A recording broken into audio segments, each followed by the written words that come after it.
Week 16 is in the books. It's in the books. All done. Good to have Wyatt and myself back on here co-hosting the podcast today.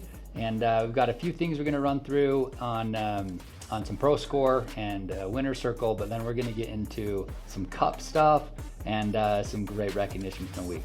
Let's get into it. Okay, just a reminder on the arbitration policy. I know we talked about this at the beginning of the summer, but I think it's really important to revisit this right now, mostly because I see all of the emails. So I'm CC'd in every account that's arbitrated out of a rep's name back into NIS. And it's funny because every single one of them, the rep will always respond with a rebuttal. They're always going to argue it. I haven't seen one arbitration email come in where the rep goes, dang it, that sucks. It's always, what? No, that shouldn't be arbitrated. You always have a reason to justify it, right? Yeah. So let me just make this very, very clear. The arbitration policy is not perfect by any means. There's a lot of things I wish they would change about it, but it is what it is right now. And so to save yourself some heartache, the 14-day rule, okay? So if someone's talked to NIS is really, really good at just getting the basic information that they need, maybe getting a payment on file. Customers don't even realize that they have made any payments yet. I don't know if NIS is entirely following their guidelines with the transparency there, but NIS cannot schedule a tech to come install it without having payment on file. So if they have any sort of technician that's supposed to be coming out, you already know, even if the customer doesn't know, that there's a payment method on file. And this account you cannot touch. You already know it, okay? So don't try to put it in. And if you do want to gamble it and it gets pulled, just accept it. But my recommendation is you got to ask the right questions. I don't care if the customer is like, I wasn't going to do it, the equipment's too high, the payment's too high. Like, if the customer hasn't actually called in and canceled it, maybe they were just like, yeah, we probably have already decided we're probably not going to go through with this billing thing. But they haven't physically called in and canceled that work order, it's still locked. You can't touch it. There's no reason to touch it. You also can't coach them in calling and canceling it. So if you run into somebody that's already talked to NIS, tread very lightly. If you want to have them call in and cancel, they can't mention anything about you. Otherwise, it will be locked for 6 months, not 14 days. And then you legitimately have to wait till day 15 before you can do it. It's probably not worth coming back to anyone 14 days later.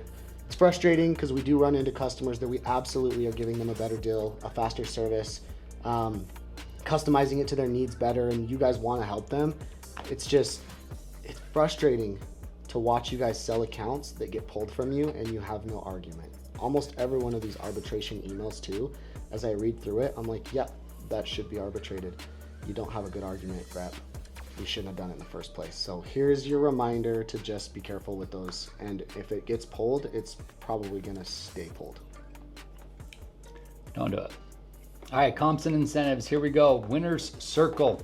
All right, biggest thing we want to do is recognize those who have already earned it, but then also recognize the people who would have earned it, but they just don't have the Pro Score points. So here's those who've earned it. So congrats to, again, writing your names, but Max, Caleb, Antonio, Braden, Nicholas, Nick Grant, Brandon, Blake, Colton, Jury, Skylar, Nathaniel, Kevin, and Gavin. All of you guys have earned it with your Pro Score points. Now, remember, you still have to maintain the Pro Score points by the deadline. So if you do something to have your Pro Score points go down, you do need to make sure you're keeping track of those and bring it back up by the deadline. Now, here are the people who would be going on the incentive trip, but don't have they would because they have the FP Plus, but they don't have the points yet. So if your name's on here, you still need to go get the required Pro points or Pro Score points in order to go on the trip. So great job for everybody who has earned it with FP Plus. That's the hard part. Here, the hardest part. The hard part, you did that. Now just go get your Pro Score points so we can see you in Mexico. Hawaii. All right, the cup has now started. This is my favorite part of the summer. Genuinely it is. And the kid's got a track record to prove it. So we've got most of our teams, in fact, all of them but one, I believe, are in the D1. And then we've got one team in the D2. So you guys are probably going to have some inter-region, inter-senior region battles coming up shortly, which we're excited to watch. I just wanted to threw this slide together because I think it's so valuable to see how we've done on the IC day. With how competitions work, it is crucial that you have a full day and your best day, the IC day. And then going into the competition, you can manage that the way you need to, but you can't go back in time and say, oh, I wish I would have done better on our IC day. So start it off strong, and sometimes if you have a great IC day going into the competition, you can actually break the other team's spirits already and you have a fighting chance. But again, you can't go back in time. So your IC day is crucial. Just want to give a shout out to Mobile here. Their IC day, 36 FP plus. Dude, that team knows how to compete. Awesome. Yes. They went all the way through finals of the Viper. They were third runner-up, I believe, in the Paragon. They're obviously bought into the Cup, so Mobile, I think, is someone to keep your eye on for this. Yeah, great job to you guys. And for those of you guys who really pushed hard for your IC day, good work to you as well. Now, Wyatt, show us where we are in the competition. Yeah, so we're in the first round. We've got Greensboro playing against Savannah. That's a tight match right now. Tallahassee's up against Myrtle Beach. They have a little bit of a deficit to make up, but that's just because they have a higher baseline.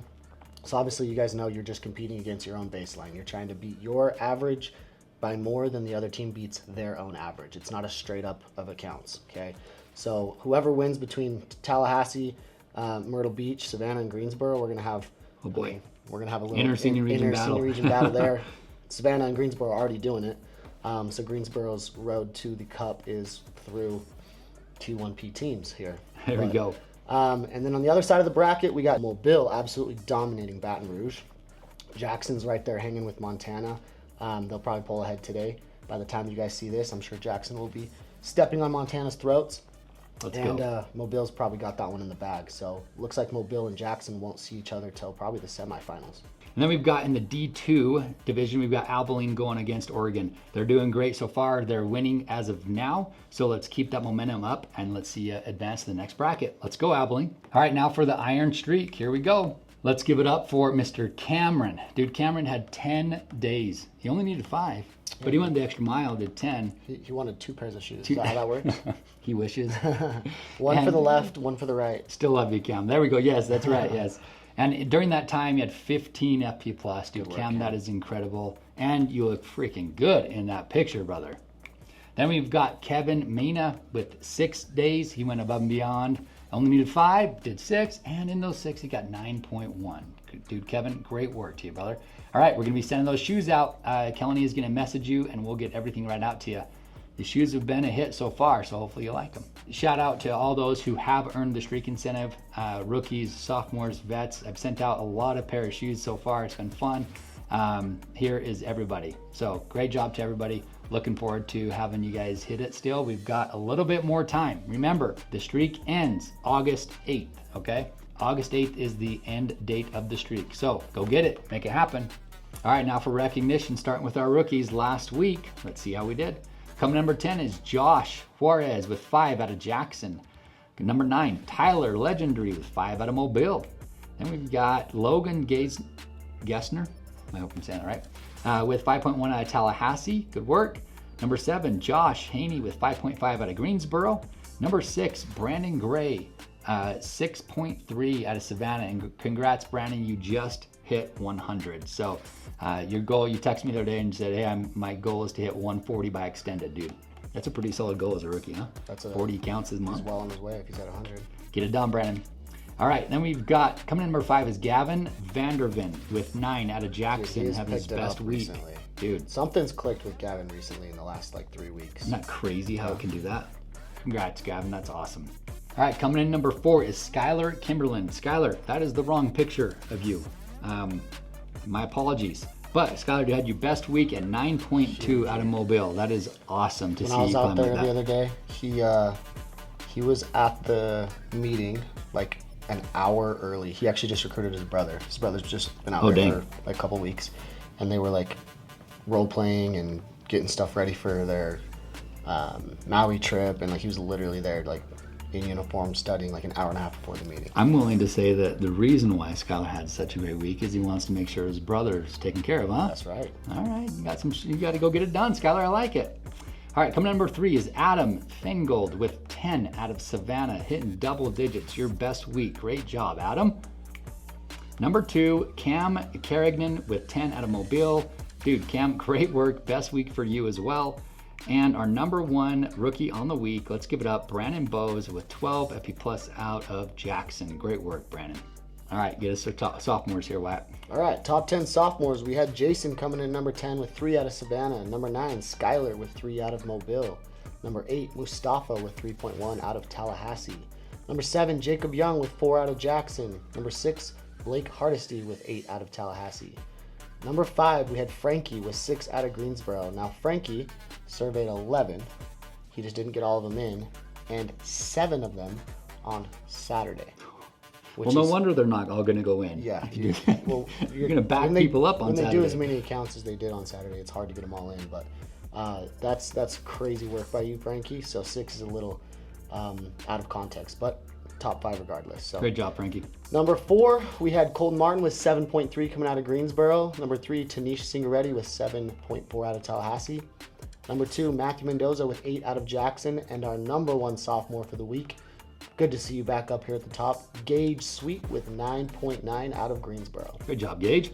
All right, so vets, here we go. Coming in number 10. Oh, I freaking love that picture. Big Mike with 7.2 out of Greensboro. Number 9, Nick Melson, another familiar face with 8 out of Jackson. We've got Mahir with 8.6 out of Tallahassee. Good job, Mahir. Number 7 is Gerard Villaverde with 8.6 out of Savannah. And then we got Nate McAdam with 9 out of Greensboro. All right, number 5, we've got Sanch Singh with 10.7 out of Tallahassee. We've got number 4, Antonio Shaw, 11.5 out of Mobile. We've got number 3, Rye Green with 12 out of Mobile. That's the 3rd or 4th week in a row for double digits for Rye. That is incredible. Great job, Rye. Number 2, none other than Grayson Hoagland, 12.5 out of Greensboro. Great job, Grayson. Number 1 vet on the week, Grant Hoagland, 12.8 out of Greensboro, leading the pack in the cup. Great job, Grant. Gold standard on Saturday. Everybody who had 3. All right, we had Matthew Mendoza, Nathan McAdam, Josh Juarez, Skylar Kimberlin, and Antonio Shaw all showing out on Saturday, as well as Sanch. Too many of you guys to fit on one screen. Okay, we had, with 4 or more, we had Adam coming out of Savannah. Frankie, there's those 4 out of his 7 installed on Saturday out of Greensboro. Grant with 4 out of Greensboro. Brandon Miller also with 4 out of Mobile. Mariah with 4 out of the Mobile office. And Mahir with 4.6 out of Tallahassee. Gosh, there are so many big numbers. It just keeps going. So now for 5, we had Nicholas Grant out of Mobile throwing in a 5-piece. And Brandon out of Jackson putting in 6 accounts. Leading out in the top, dude. A rookie. Great job, Brandon. Saturday production, the trophy is going to go to Mobile with 36 on Saturday. Leading out. Great job, Mobile. Is that their best day? It's got to be, right? Yeah, incredible. All right, here's our offices. Coming in, number 6, we've got Abilene with 29. Number 5, Savannah with 80. Number 4, Tallahassee also with 80. Then we've got number 3 is Mobile with 102.9. Look at these guys, over 100. Number 2 is Jackson with 105. And our number 1 office last week, Greensboro, was 118. Great job, you Greensboro. Rookie production, almost every office over 20. Let's highlight those over 40. We got Mobile, Tallahassee, and Jackson, all of you with over 40 FP Plus coming from rookies. Great work. All right, Rent Club, we've got 33 of you. I believe 2 new members joined this week. So here's all the names that we've already added. And now, welcome Frankie and Josh, living rent free. All right, for the 100 Club, we got a couple new members putting us at 14. We have Blake Hardesty with 110.9. We have Brandon Gray with 101 out of Savannah. And you are joining a fat list here. We've got 1, 2, 3, 4, 5, probably 6 of you, maybe even 7 of you, that are probably all going to sneak into the 150 Club next week. Looking forward to it. And the 150 Club, like I said, it's about to grow, but we have 6 current members. Sanch is right there, 0.7 away from the 200 Club. So this is your last day, Sanch, in the 150 Club. Grayson's going to be pushing into it. Antonio Shaw's going to be pushing into it. And not long after that, Brandon will be getting into the 200 Club. That's crazy to have that many of you guys this early in the summer hitting the 200 mark. All right, for area director production, here we go. We got a handful of you. Got to kick it up. The cup is in place. We are competing now, so we should see your guys as area directors numbers increase. Get out of that danger zone. Will Poles and Nick Grant in the caution zone, both of you with 7, and then congrats to Grant and Mahir being above 8.